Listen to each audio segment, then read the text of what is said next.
दहशत के दम पर प्रयागराज पर राज करने वाले माफिया अतीक अशरफ की कहानी का पुलिस कस्टडी में द एंड हो गया, लेकिन चकिया के इस डॉन की खौफनाक दास्तां आज भी जिंदा है और इसके सबूत एक के बाद एक सामने आ रहे हैं। 24 फरवरी 2023 को जिस बेरहमी के साथ उमेश पाल हत्याकांड को अंजाम दिया गया, उसकी साजिश बरेली जेल में रची गई। इस सनसनीखेज वारदात का खुलासा एक सीसीटीवी फुटेज के आधार पर हुआ। बरेली जेल के 2 वीडियो सामने आए हैं, जिसमें असद समेत हत्या के 8 आरोपी दिख रहे हैं। 11 फरवरी को बरेली जेल में 2.5 घंटे मुलाकात चली। बताया जा रहा है कि मोहम्मद अजहर के नाम से मुलाकात के लिए अर्जी लगी और अर्जी के साथ असद का आधार कार्ड लगाया गया। जेल में दोपहर 1:22 पर 8 लोग अशरफ से मुलाकात करने बरेली जेल गए और दोपहर 3:14 पर मुलाकात के बाद जेल से बाहर निकले। इस मुलाकात में असद, मोहम्मद गुलाम, गुड्डू मुस्लिम, विजय उर्फ उस्मान चौधरी भी शामिल थे।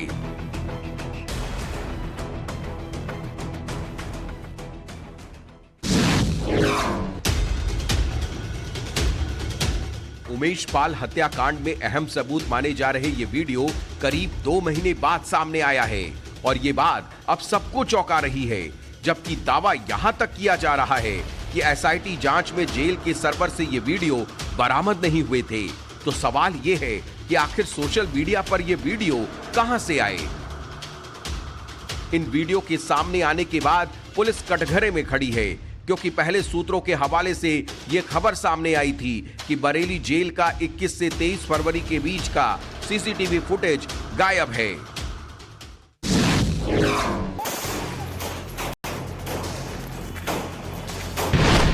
वीडियो सामने आने के बाद यह दावा और पुख्ता हो गया है कि उमेश पाल हत्याकांड की साजिश बरेली जेल के अंदर ही रची गई। 7 महीने में 23 बार मुलाकात हुई, जबकि 26 सितंबर 2021 से 26 जून 2022 के बीच आवेदन पत्र के जरिए 14 मुलाकात और कंप्यूटराइज्ड पर्ची के जरिए 9 मुलाकात हुई। इन मुलाकातों की जानकारी सामने आने के बाद अंदेशा लगाया जा रहा है उमेश पाल हत्याकांड की साजिश एक अरसे से रची जा रही थी और यूपी निकाय चुनाव से ठीक पहले इस वारदात को अंजाम दिया गया। माफिया अतीक अहमद के बेटे असद अहमद की जेल की एक फोटो भी सामने आई है, जिसमें वो काला चश्मा लगाकर जेल के अंदर जाता दिख रहा है। दरअसल ये तस्वीर भी 11 फरवरी की बताई जा रही है, जिसमें असद अहमद बरेली जेल के अंदर काला चश्मा लगाकर जाता दिखाई दे रहा है। इस फोटो में साफ दिख रहा है कि एक लंबी कतार लगी हुई है और असद काले चश्मे और जैकेट पहने अकेले जा रहा है। गौरतलब है कि 11 फरवरी को असद के आधार कार्ड की पहचान पर 8 लोग अशरफ से मिलने के लिए पहुंचे थे। माफिया अतीक अहमद के इशारे पर उमेश पाल हत्याकांड की 3 बार साजिश रची गई, लेकिन 3 बार यह साजिश नाकाम साबित हुई। सूत्रों के मुताबिक पुलिस जांच में खुलासा हुआ है कि 10 से 12 फरवरी के दौरान उमेश पाल की हत्या की प्लानिंग की गई। यूपी इन्वेस्टर समिट को ध्यान में रखकर साजिश रची गई थी। इंटरनेशनल लेवल पर भारत की बेइज्जती का इरादा था, लेकिन शूटर्स के ऐन मौके पर पलटी मारने से हत्या का प्लान फेल हो गया और ऐसा 1-2 बार नहीं बल्कि पूरे 3 बार हुआ। कचहरी के बाहर उमेश पाल की हत्या का दूसरा प्लान बनाया गया, लेकिन वो भी कामयाब न हो सका। प्रयागराज के चौराहे पे भी उमेश पाल की हत्या का प्लान फेल हो गया और 3 नाकामी के बाद तब कहीं जाकर उमेश पाल हत्या का प्लान कामयाब हो सका। अतीक, अशरफ, असद के मिट्टी में दफन होने के बाद यूपी एसटीएफ की निगाहें शाइस्ता परवीन और बमबाज गुड्डू मुस्लिम पर टिकी हैं। उमेश पाल हत्याकांड के बाद फरार चल रहे अतीक के बमबाज गुर्गे गुड्डू मुस्लिम की नई लोकेशन ट्रेस हो गई है। यूपी एसटीएफ के मुताबिक गुड्डू मुस्लिम छत्तीसगढ़ में छिपा हो सकता है।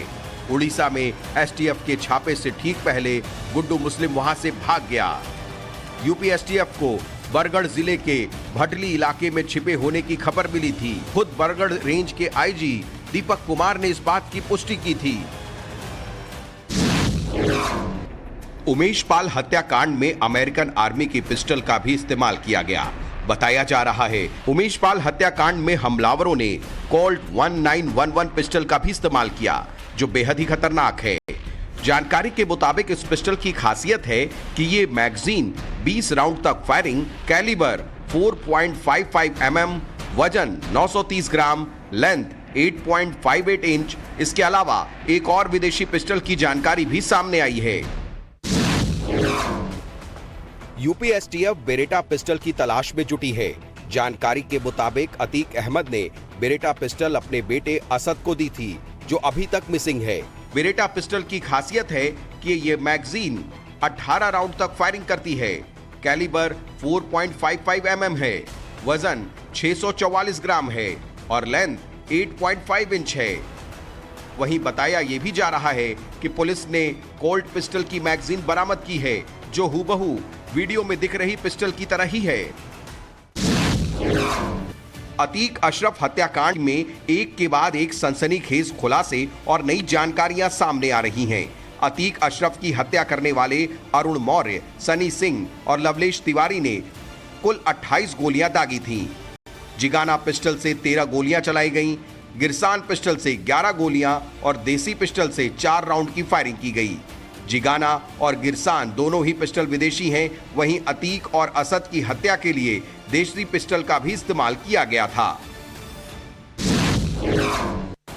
अतीक अशरफ असद को हीरो साबित करने के लिए हमदर्दी गैंग एक्टिव हो गया है। सोशल मीडिया पर मुस्लिम युवाओं को भड़काने की साजिश बेनकाब हुई है। दरअसल अतीक अशरफ असद की फोटो पर इमोशनल गाने लगाकर उन्हें हीरो दिखाने के लिए अलग अलग इंस्टाग्राम अकाउंट से वीडियो सर्कुलेट किए जा रही हैं। वहीं यूपी एसटीएफ और साइबर सेल की ऐसे अकाउंट्स पर पैनी नजर है। जल्द ही इंस्टाग्राम और फेसबुक को नोटिस देकर इन अकाउंट्स की डिटेल्स मांगी जाएगी, ताकि पता लग सके कि किस मंशा से ये अकाउंट्स चलाए जा रहे हैं।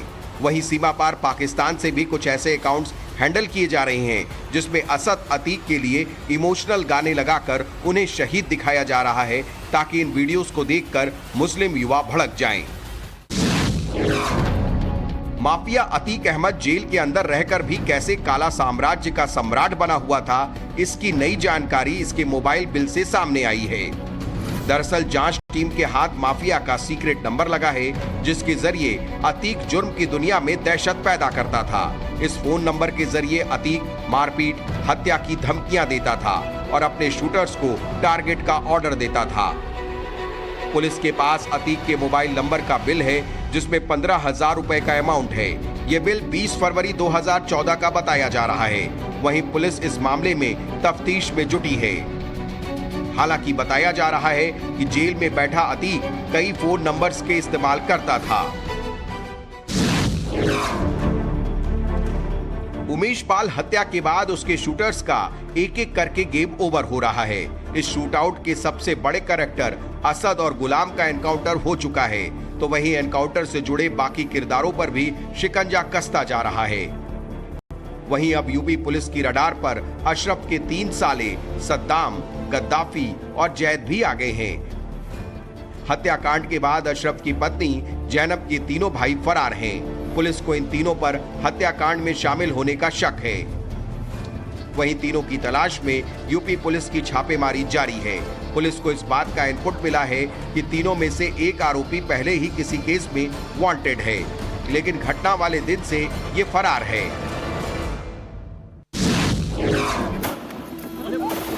माफिया अतीक अहमद की हत्या हो गई है, लेकिन उसके जुर्म की काली करतूत सबूत के तौर पर एक के बाद एक सामने आ रही है।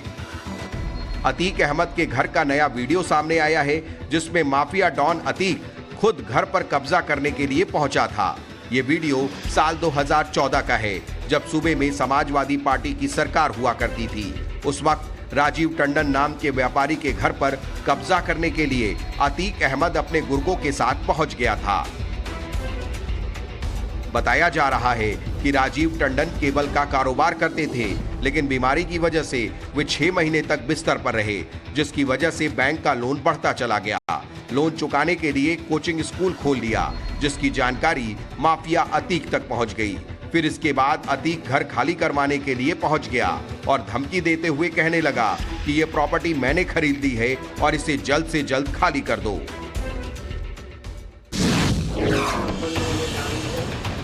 माफिया अतीक अहमद पर सूबे की सरकार ने 1 साल पहले ही शिकंजा कसना शुरू कर दिया था। प्रयागराज के लूकरगंज में माफिया अतीक अहमद के शिकंजे से खाली कराई गई जमीनों पर योगी आदित्यनाथ ने गरीबों का भला करने का फैसला किया था। योगी आदित्यनाथ सरकार ने प्रयागराज में माफियाओं से खाली करवाई गई जमीनों पर गरीबों के लिए आशियाने बनवा रही है। योगी सरकार लूकरगंज में करीब 72 फ्लैट गरीबों के लिए बनवा रही है, जो अत्याधुनिक सुविधाओं से लैस होंगे। योगी आदित्यनाथ की सरकार ने लूकरगंज में माफिया अतीक अहमद के चुंगल से 1731 वर्ग मीटर जमीन को मुक्त कराया था, जिस पर तेजी के साथ गरीबों का आशियाना बन रहा है। इन 76 फ्लैटों को अत्याधुनिक सुविधाओं से लैस किया जाएगा। इसमें पार्किंग, कम्युनिटी हॉल और कॉमन एरिया की भी व्यवस्था होगी। इन फ्लैट्स की कीमत बेहद कम रखी गई है।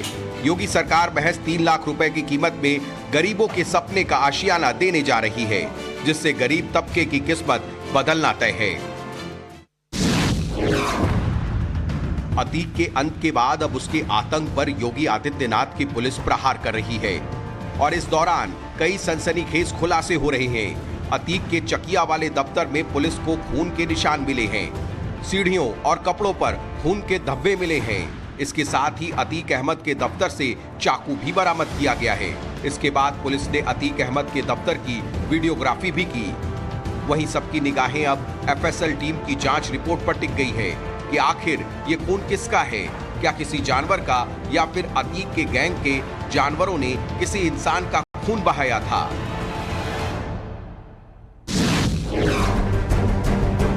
प्रयागराज के चकिया इलाके में अतीक का ये वही टॉर्चर रूम है जहां लोगों का अपहरण कर लाया जाता है और फिर उन्हें टॉर्चर किया जाता था। अतीक अहमद के इस दफ्तर के आगे के हिस्से को पहले ही बुलडोजर से ढाया जा चुका है। अब कई सवाल भी उठ रहे हैं। आखिर इस हाई प्रोफाइल केस में इस दफ्तर की निगरानी क्यों नहीं की गई? पुलिस ने इसे सील क्यों नहीं किया? अब तक इस दफ्तर के अंदर बंद राज सामने क्यों नहीं आए?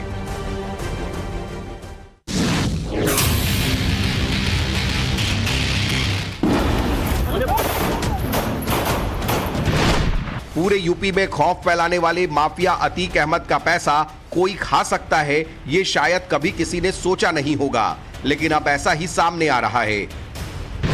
पुलिस और एसओजी की टीम ने प्रयागराज के दरियाबाद में अतरसुइया देर रात छापेमारी करते हुए एक कारोबारी को उठा लिया। पुलिस को जानकारी मिली थी कि इस कारोबारी ने अतीक के 3 करोड़ रुपए हड़प लिए थे और अतीक और अशरफ की हत्या से पहले कारोबारी की माफिया के गुर्गों से बातचीत हुई थी। इसी आधार पर इसे पकड़कर पैसा और लेनदेन के बारे में पूछताछ की गई थी। अतीक अशरफ हत्याकांड में रोज नए खुलासे हो रहे हैं। अब जांच में ये बात भी सामने आई है कि हत्याकांड में शामिल तीनों आरोपियों ने चित्रकूट के पते पर फर्जी आधार कार्ड बनवाया था। पुलिस को मिले आधार कार्ड की कॉपी की जांच में आधार कार्ड पर पते गलत पाए गए। इन्हीं आधार कार्ड से होटल में कमरा बुक करवाया गया था। सूत्रों के हवाले से यह भी खबर आई है कि एसआईटी अब तीनों आरोपियों के चित्रकूट के कनेक्शन का पता लगा रही है। अब इस खुलासे के बाद एसआईटी तीनों हत्या के आरोपियों के ऊपर एक और मुकदमा दर्ज कर सकती है।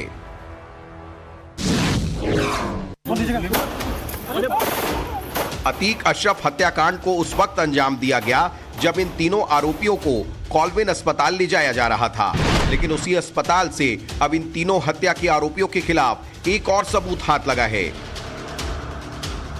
कॉलविन अस्पताल में लगे सीसीटीवी फुटेज से खुलासा हुआ है कि हत्या से करीब 2 घंटे 20 मिनट पहले तीनों आरोपी रेकी करने पहुंचे थे। अतीक अशरफ को हुमनगंज थाने से निकाले जाने के बाद तीनों शूटर मंडराने लगे थे। उन्हें ये बात कंफर्म थी कि अतीक अशरफ का मेडिकल होना तय है।